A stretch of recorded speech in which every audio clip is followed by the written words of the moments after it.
তিরমিজির 3548 নম্বর হাদিস। আব্দুল্লাহ ইবনে উমর রাদিয়াল্লাহু তাআলা আনহু বলেন, ইন্নাদ দুআ ইয়ানফাউ মিম্মা নাযালা। হে আল্লাহ রাব্বুল আলামিনের বান্দারা, যে বিপদ তোমাদের জীবনে এসেছে সে বিপদের জন্য তোমরা আল্লাহ রাব্বুল আলামিনের কাছে দোয়া করো। সে বিপদ থেকে বাঁচার জন্য তোমরা আল্লাহর কাছে দোয়া করো। বিপদে পড়লে আমাদেরকে উদ্ধার করেন কে? আল্লাহ রাব্বুল আলামিন ছাড়া কেউ উদ্ধার করতে পারে না। আপনাকে আমাকে আল্লাহর সাহায্য ছাড়া দুনিয়ার কোনো মানুষ আপনাকে আমাকে সাহায্য সহযোগিতা করতে পারে না। সেই জন্য রাসূল সাল্লাল্লাহু আলাইহি ওয়াসাল্লাম বলেন, হে আমার উম্মতেরা, তুমি যদি বিপদে পড়ো দোয়া করবা কার কাছে? যদি তোমার একটা সুই যদি হারিয়ে যায়, তুমি সে সুই পাওয়ার জন্য, সে সুইটা যদি তোমার যদি খুব বেশি প্রয়োজন হয়, সে সুই পাওয়ার জন্য তুমি দোয়া করো কার কাছে? তাহলে সুই দ্বারা বুঝালেন কি? সামান্য একটা বস্তু। সুইটা কি অনেক দামি একটা বস্তু? সামান্য একটা বস্তুর জন্য কার কাছে দোয়া করার জন্য বলেছেন। আর ওয়া মিম্মা লাম ইয়ানজিল, যে বিপদ এখনো তোমার উপর আসে নাই, তুমি দেখেছো রাস্তার মধ্যে সড়ক দুর্ঘটনা হয়েছে, মানুষ বিপদের মধ্যে আছে, কত মানুষ কত সমস্যার মধ্যে আছে। এত বড় সমস্যা তোমার জীবনে এখনো আসে নাই, কিন্তু তুমি এত বড় একটা বিপদ তোমার চোখে তুমি দেখেছো, তখন তুমি আল্লাহর কাছে দোয়া করো, হে আল্লাহ, এত বড় বিপদ থেকে আপনি আমাকে হেফাজত করেন। কি করেন? তো রাসূল বলেন, তুমি যদি অগ্রিম দোয়া করতে পারো, যে বিপদ তোমার জীবনে এসেছে তার জন্য তুমি দোয়া করবা, ভবিষ্যতে যেন তোমার উপর বড় কোনো বিপদ যেন না আসে, বড় কোনো সমস্যা যেন তোমার জীবনে না আসে, সেজন্য তুমি আল্লাহর কাছে দোয়া করো।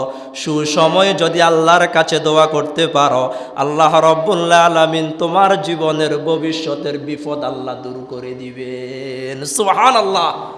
তাহলে বেশি বেশি আল্লাহ রাব্বুল আলামিনের কাছে দোয়া করা দরকার। আল্লাহ রাব্বুল আলামিন যেন আমাদের ভবিষ্যৎ জীবনটা কি করে দেন? সুন্দর করে দেন। এরপর আসেন, আমরা অধিকাংশ মুসলমান একদিন দোয়া করে আমরা হতাশ হয়ে যাই, 2 দিন দোয়া করলে কবুল না হলে আমরা হতাশ হয়ে যাই, 1 সপ্তাহ দোয়া করলাম, দোয়া কবুল না হলে আমরা হতাশ হয়ে যাই। আমার কানে এমনও শুনেছি, একবার নাম বললে গীবত হয়ে যাবে, এক জেলায় আলেমদেরকে দিয়ে খতম পড়িয়েছে বৃষ্টি হওয়ার জন্য। কি হওয়ার জন্য? কথা কয় না, কি হওয়ার জন্য দোয়া করাইছে? এবার বৃষ্টি না হওয়ার কারণে 1 সপ্তাহ পর হুজুরদের কাছ থেকে টাকা কেড়ে নিয়েছে। নাউজুবিল্লাহ। তাহলে এই কাজটা কি ভালো কাজ করেছে না খারাপ কাজ করেছে?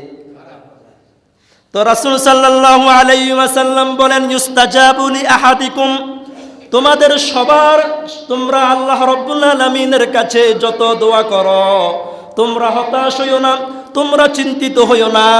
তোমরা তো ঈমানদার, তোমরা তো মুসলমান, তোমাদের সব দোয়া করতে দেরি, আল্লাহ কবুল করতে দেরি করে না। সুবহানাল্লাহ। তবে 2টা শর্ত। কয়টা শর্ত? 1 নাম্বার হচ্ছে মালাম ইয়াজাল, তাড়াহুড়া করা যাবে না। একদিন দোয়া করে ভেঙে পড়া যাবে না, 1 সপ্তাহ দোয়া করে হতাশ হওয়া যাবে না, 1 মাস দোয়া করে হতাশ হওয়া যাবে না, 1 বছর দোয়া করে হতাশ হওয়া যাবে না। আল্লাহর দরবারে দোয়া সব সময় করতে থাকতেই হবে। যদি এই বৈশিষ্ট্য যদি আমাদের মধ্যে থাকে, আল্লাহ দেখ আর না দেখ, আমার চোখে আপনার চোখে আল্লাহ আমাদেরকে দিবেন নাকি দিবেন না, এটা আমরা আমাদের চর্মচক্ষু দিয়ে আমরা দেখতে পারবো না। আল্লাহকে আমাদের দোয়া কবুল করেছেন নাকি করেন নাই, দেখার কি সুযোগ আমাদের আছে? তো রাসূল বলেন, মালাম ইয়াজাল, যদি তোমরা তাড়াহুড়া না করো। এত দোয়া করি, দোয়া যায় কই, এইরকম কথা বলার মতো কিছু মানুষ আছে না নাই? আল্লাহর কাছে এত দোয়া করি, এত উঠতে বসতে আল্লাহর জিকির করি, তাহাজ্জুদ নামাজ পড়ে আল্লাহর কাছে দোয়া করি, হুজুরদের দ্বারা আল্লাহর কাছে দোয়া করাই, আমার কোনো দোয়াই কবুল হয় না। এই কথা ভেবে অনেক সময় আমরা কি হতাশ হয়ে যাই না? তো রাসূল বলেন, এরপর ইয়াকুলু দাউতু, সে বলে আমি দোয়া করলাম, ফালাম ইউস্তাজাবলি, আমার দোয়া আল্লাহ কবুল করে না। এক নাম্বার বলেছেন শুধু তাড়াহুড়া করে, দ্বিতীয় নাম্বার বলেছে শুধু বারবার জায়গায় জায়গায় বলে আল্লাহর কাছে এত দোয়া করি, আল্লাহ দোয়া কবুল করে না। এই দুইটা বৈশিষ্ট্য যদি আল্লাহর কোনো বান্দার মধ্যে থাকে, তার দোয়া আল্লাহ কবুল করবে না। তাহলে দোয়ার ক্ষেত্রে তাড়াহুড়া করা যাবে না, আর আল্লাহ রাব্বুল আলামিনের কাছ থেকে ভরসা হারা হওয়া যাবে না। আল্লাহ রাব্বুল আলামিনের উপর আস্থা রাখতে হবে, আল্লাহ রাব্বুল আলামিনের উপর ভরসা থাকতে হবে যে আমি মুসলমান, আমি ইমানদার, আমার দোয়া অবশ্যই অবশ্যই আল্লাহ কি করবেন? কবুল করবেন। সাইয়্যিদিনা জাকারিয়া আলাইহিস সালাম জীবনের শেষ বয়সে এসে জাকারিয়া আলাইহিস সালাম বলেন, ক্বালা রাব্বি ইন্নী ওয়াহানাল আযমু মিন্নী ওয়াশতাআলার রাসু শাইবা ওয়া লাম আকুম বিদুআইকা রাব্বি শাকিয়া। আমার মালিকের কাছে, আমার আল্লাহর কাছে দোয়া করতে করতে আমি জাকারিয়ার চুলগুলো সাদা হয়ে গেছে, আমার হাড়গুলো দুর্বল হয়ে গেছে। ও পৃথিবীর মানুষেরা, ও কিয়ামত পর্যন্ত আগত মানুষেরা, তোমাদেরকে আমি জাকারিয়া সাক্ষী দিচ্ছি, আজ পর্যন্ত আমার আল্লাহর কাছে আমি যত দোয়া করেছি, একটা দোয়াও আল্লাহ খালি হাতে ফিরিয়ে দেন নাই। বলেন সুবহানাল্লাহ।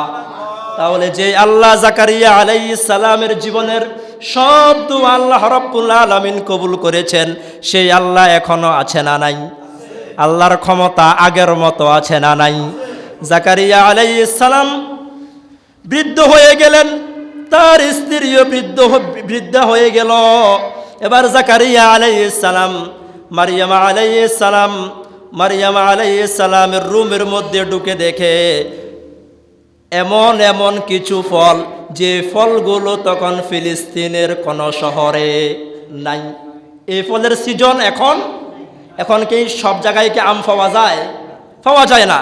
তো এখন জাকারিয়া আলাইহিস সালাম মারিয়াম আলাইহিস সালামকে প্রশ্ন করলেন, হে মারিয়াম, তোমার রুমের মধ্যে এই আম সিজনে ফলগুলো কে দিল? মারিয়াম আলাইহিস সালাম ইশারা করলেন কার দিকে? এবার আনসিজনে যদি আল্লাহ রাব্বুল আলামিন ফল দিতে পারে, এবার জাকারিয়া আলাইহিস সালামের মাথার মধ্যে ঢুকেছে যে মারিয়ামকে যদি আল্লাহ আনসিজনে আল্লাহ রাব্বুল আলামিন ফল দিতে পারে, আমি বৃদ্ধ হয়ে গেলাম, আমার স্ত্রীও বৃদ্ধা হয়ে গেল, আমাদের এখন আর সিজন নাই, ছেলে মেয়ে হওয়ার সম্ভাবনা নাই, কিন্তু আমার আল্লাহ চাইলে সম্ভব না অসম্ভব? এবার জাকারিয়া আলাইহিস সালাম মারিয়াম আলাইহিস সালামের রুম থেকে বের হওয়ার পর হাত তুলেছেন কার কাছে? হে আল্লাহ, তুমি যদি মারিয়ামকে আনসিজনে এমন ফল খাওয়াতে পারো, হে আল্লাহ তুমি জানো আমি জাকারিয়া বৃদ্ধ হয়ে গেলাম, আমার স্ত্রীর বয়স অনেক বেশি হয়ে গেছে, আমাদের এখন বেল নাই, আমাদের এখন সিজন নাই, হে আল্লাহ তোমার পক্ষে তো সম্ভব, আমাকে একটা সন্তান দান করো। সুবহানাল্লাহ। আল্লাহ রাব্বুল আলামিন জিবরিল আলাইহিস সালামকে বললেন, হে জিবরিল, আর করো না দেরি, চলে যাও তাড়াতাড়ি। আমার নবী জাকারিয়া মারিয়ামের রুমে আনসিজনে ফল দেখার কারণে সে আমি আল্লাহর প্রতি বিশ্বাস বেড়ে গেছে, সে আশাবাদী, আমি আল্লাহ চাইলে আনসিজনে তাকে আমি আল্লাহ সন্তান দিতে পারি। আমি শুধু সন্তান জাকারিয়াকে দিব না, জাকারিয়ার যে সন্তান হবে সে সন্তানের নামও আমি আল্লাহ দিয়ে দিলাম। হে জাকারিয়া, তুমি অপেক্ষা করো, 1 বছরের মাথায় তোমাকে আমি আল্লাহ একটা সন্তান দেব, সে সন্তানের নাম হবে ইয়াহইয়া আলাইহিস সালাম। সুবহানাল্লাহ। কিন্তু আজ আমাদের দেশে সন্তান না হলে বাবার দরবারে যায়, আছে না নাই? সন্তান দেওয়ার মালিক কি বাবা না আল্লাহ? আমার ভাইয়েরা, হিন্দুরা আছে মাকে নিয়ে, আর মুসলমানদের কিছু আছে খাজা বাবা, অমুক বাবা, তমুক বাবাকে নিয়ে, ঠিক কিনা? আবার আমাদের কিছু কিছু যুব সমাজ আছে ইয়া বাবা নিয়ে, আছে না নাই? তাহলে মা দুর্গা যারা মাকে নিয়ে আছে, মা মানুষের ঈমান শেষ করে। যারা দুই বাবাকে নিয়ে আছে, মাজার পূজারি যারা, বাবা পূজারি যারা, এই বাবা মানুষের ঈমান আমল ঠিক রাখে না ধ্বংস করে? আর ইয়া বাবা আমাদের যুব সমাজকে কি করে? তাহলে এই দুই বাবা ভালো বাবা না খারাপ বাবা? তাহলে সন্তান দেওয়ার মালিক কে? জাকারিয়া আলাইহিস সালামকে সন্তান দিলেন কে? তাহলে এবার আল্লাহ রাব্বুল আলামিনের হাবিব বলেন, মা মিন মুসলিমিন ইয়াদউ, মুসলমানদের সব দোয়া আল্লাহ কবুল করেন। মুসলমানদের সব দোয়া আল্লাহ কি করেন? তাহলে আমরা সবাই কি? কথা কম না রে ভাই, আমরা সবাই কি? তাহলে আমাদের কোনো দোয়া মাহরুম হয় না সব দোয়া কবুল হয়? তো রাসূল বলে, মা মিন মুসলিমিন ইয়াদউ, মুসলমানদের সব দোয়া আল্লাহ কবুল করেন। সে দোয়ার মধ্যে যদি দুইটা খারাপ গুণ না থাকে। কয়টা খারাপ গুণ? লাইসা বি ইসমিন, গুনাহের জন্য আল্লাহর কাছে দোয়া করা যাবে। চোর চুরি করতে গেলে মুরব্বীরা বলে, চোরেও আল্লাহকে ডাকে, আল্লাহ আজকে উদ্ধার কয় না? কথা বলে, চোর কি করে? আল্লাহ আল্লাহ করে না? চোরেও আল্লাহ আল্লাহ করে। এ আল্লাহর কাছে চোরে যদি দোয়া করে, সওয়াব হবে না গুনাহ হবে? গুনাহ হবে। এই দোয়া আল্লাহ রাব্বুল আলামিন কবুল করবে না। আবার আমরা দেখি সিনেমা উদ্বোধনের সময়ও আবার হুজুর দিয়ে দোয়া করায়, আছে না নাই? তাহলে রাসূল বলে, লাইসা বি ইসমিন, গুনাহের কাজের জন্য আল্লাহর কাছে দোয়া করলে আল্লাহ কবুল করবে না। আর ওয়াকাতিয়াতুর রহিম, আত্মীয়তার সম্পর্ক ছিন্ন হওয়ার জন্য দোয়া সারা জীবন করলেও আল্লাহ দোয়া কবুল। যতই মা বোনেরা দোয়া করুক, হে আল্লাহ আমার স্বামীকে আমার ভক্ত বানিয়ে দাও, পিতা মাতার থেকে তার মনটা উঠিয়ে নাও, এমন দোয়া যদি সারা জীবন করে, দোয়া কবুল হবে না উল্টা গুনাহ হবে? এটা কি আমার কথা ভাই? ইমাম বুখারী রাহমাতুল্লাহি আলাইহি বুখারী শরীফ লেখার আগে একটা কিতাব লিখেছেন। সে কিতাবের নাম হচ্ছে আল আদাবুল মুফরাদ। সে আল আদাবুল মুফরাদ নামক কিতাবের 715 নম্বর হাদিসে ইমাম বুখারী রাসূল সাল্লাল্লাহু আলাইহি ওয়াসাল্লাম বলেন, লাইসা বি ইসমিন, গুনাহের কাজের জন্য আল্লাহর কাছে দোয়া করলে আল্লাহ কবুল করবে না। ওয়াকাতিয়াতুর রহিম, আত্মীয়তার সম্পর্ক ছিন্ন হওয়ার জন্য দোয়া করলে আল্লাহ দোয়া কবুল করবে না। এই ছাড়া যত দোয়া করে সব দোয়া আল্লাহ কবুল করেন। সুবহানাল্লাহ। ইল্লা আতাহু বিহা সালাস, মুসলমানদের দোয়ার 3 অবস্থা। মুসলমানদের দোয়ার কয় অবস্থা? এদিকে গভীর মনোযোগ। মুসলমানদের দোয়ার কয় অবস্থা? ইম্মা আইয়ুআজ্জিলা লাহু দাওয়াতাহু, হতে পারে আপনি দোয়া করতে দেরি, হাত তুলতে দেরি, সাথে সাথে আল্লাহ আপনার দোয়া কবুল করে ফেলবেন। বলেন সুবহানাল্লাহ। কিছু কিছু সময় দেখবেন দোয়া করলেই আল্লাহ কি করে? কথা বলেন, হে আল্লাহ আজকে যদি তুমি আমাকে উদ্ধার করো, হে আল্লাহ এই বিপদে আছি, এই সমস্যায় আছি, হে আল্লাহ তুমি আমাকে উদ্ধার করো। দেখবেন এইরকম দোয়া করলে অনেক সময় আল্লাহকে দোয়া কবুল করে না? করে। ইম্মা ইউআজ্জিলা লাহু দাওয়াতাহু, মুসলমান যত দোয়া করে সব দোয়া কবুল হয়। তার মধ্যে মুসলমানদের দোয়ার 3 অবস্থা। 1 নাম্বার, দোয়া করলে সাথে সাথে আল্লাহ কি করেন? কবুল করেন। 2 নাম্বার, ওয়া ইম্মা আইয়াত্তাখিরাহা লাহু ফিল আখিরাহ, আল্লাহ রাব্বুল আলামিন আপনি আমি যে বস্তু পাওয়ার জন্য দোয়া করলাম, আল্লাহ রাব্বুল আলামিন সাথে সাথে যদি আপনার আমার জন্য কবুল না করেন, আল্লাহ দুনিয়াতে না দিয়ে আপনার আমার জন্য আখিরাতের জন্য আল্লাহ বরাদ্দ করে রাখবেন। সুবহানাল্লাহ। লস কি আছে? কথা বলেন।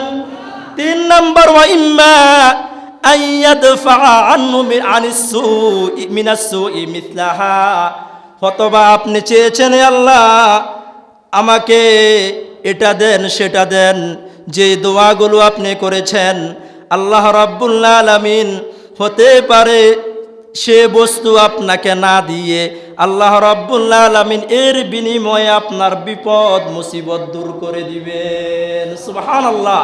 তাহলে দোয়া করলে লাভ নাকি লস? তাহলে আমরা যারা মুসলমান, আমরা যারা ইমানদার, আমরা বেশি বেশি আল্লাহ রাব্বুল আলামিনের কাছে দোয়া করব। যদি দোয়া আল্লাহ রাব্বুল আলামিন সাথে সাথে যদি কবুল যদি নাও করেন, আল্লাহ রাব্বুল আলামিন আখিরাতে দিবেন।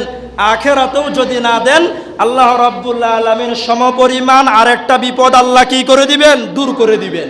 তাহলে দোয়া করলে কোনো লস, তবে দোয়াটা হতে হবে দোয়ার মতো। দোয়া হতে হবে কিসের মতো? দোয়ার মতো। আল্লাহ রাব্বুল আলামিন কুরআনুল কারীমের 21 নম্বর পারা 13 নম্বর পৃষ্ঠা সূরা লুকমানের 32 নম্বর আয়াত আল্লাহ রাব্বুল আলামিন বলেন, ওয়া ইযা গাশিয়াহুম মাওজুন কাযযুলালি দাআউল্লাহা মুখলিসিনা লাহুদ্দিন। ওয়া ইযা গাশিয়াহুম মাওজুন কাযযুলালি দাআউল্লাহা মুখলিসিনা লাহুদ্দিন।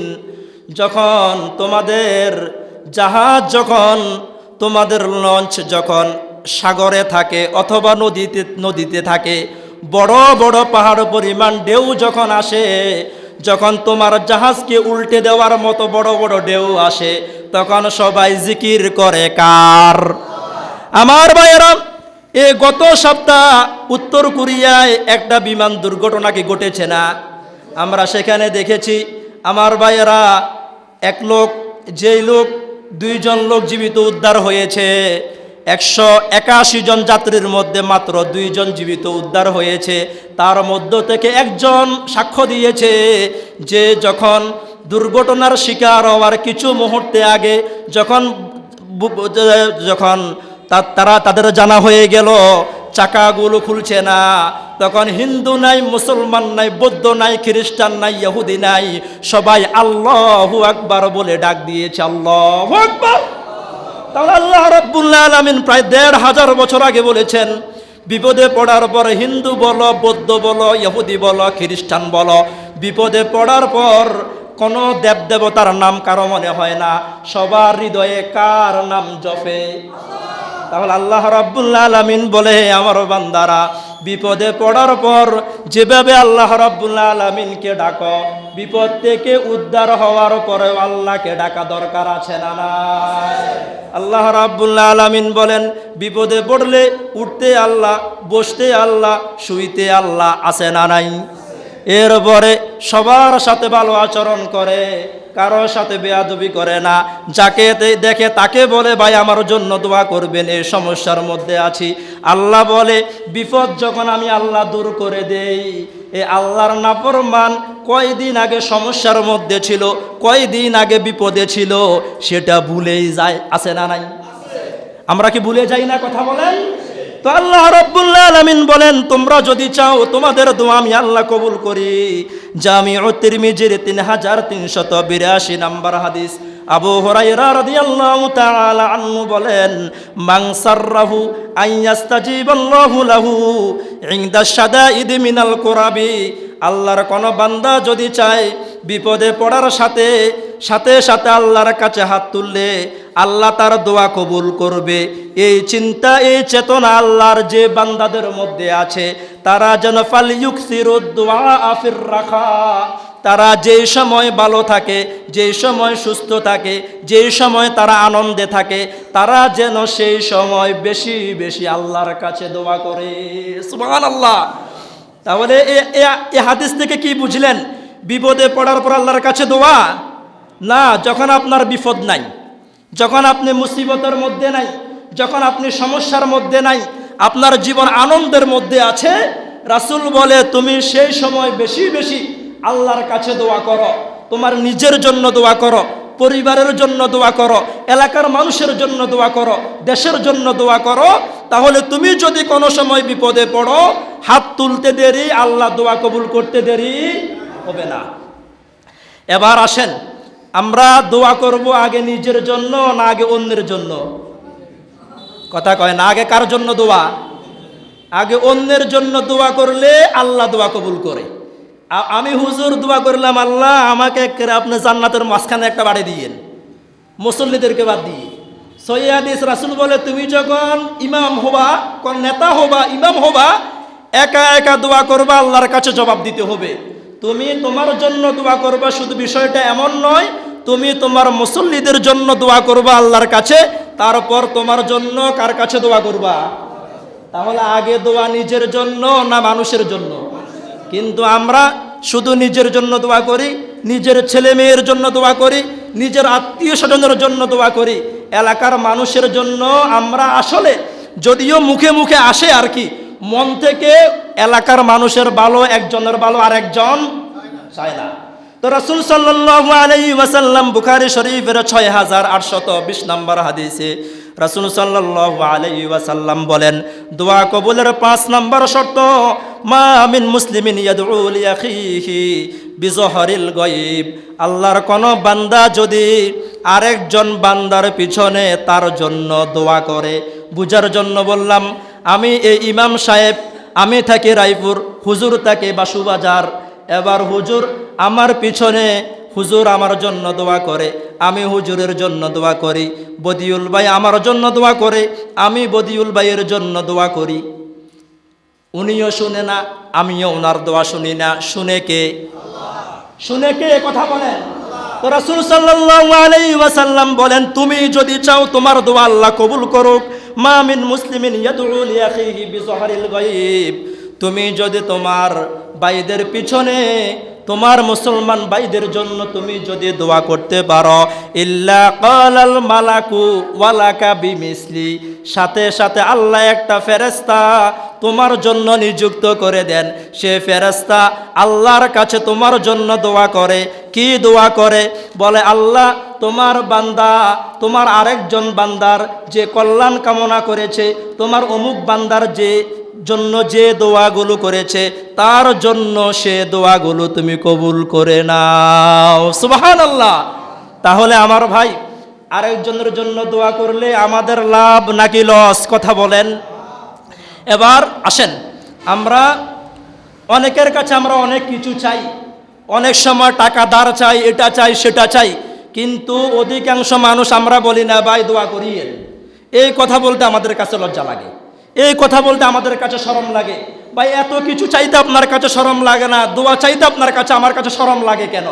তাহলে আমরা একজন মুসলমান আরেকজন মুসলমানের কাছে দোয়া চাইব, রাজি আছেন? দোয়া চাওয়া সম্পর্কে হাদিস, রাসূল করিম সাল্লাল্লাহু আলাইহি ওয়াসাল্লাম বুখারী শরীফের 6334 নম্বর হাদিস, আনাস রাদিয়াল্লাহু তাআলা আনহুকে তার মা রাসূলের কাছে নিয়ে আসলেন, বললেন, ইয়া রাসূলুল্লাহ, আপনি আমার এই সন্তানের জন্য দোয়া করেন। আপনি আমার এই সন্তানের জন্য কি করেন? রাসূল দোয়া করলেন, আল্লাহুম্মা আকসির মালাহু ওয়া ওয়ালাদাহু ওয়া বারিক লাহু ফিমা আতাইতাহু।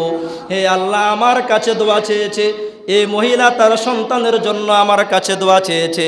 হে আল্লাহ, আমি তোমার কাছে দোয়া করি, এই আনাসকে, আনাসের সম্পদের মধ্যে এবং তার সন্তানের মধ্যে তুমি বরকত দিয়ে দাও। সুবহানাল্লাহ।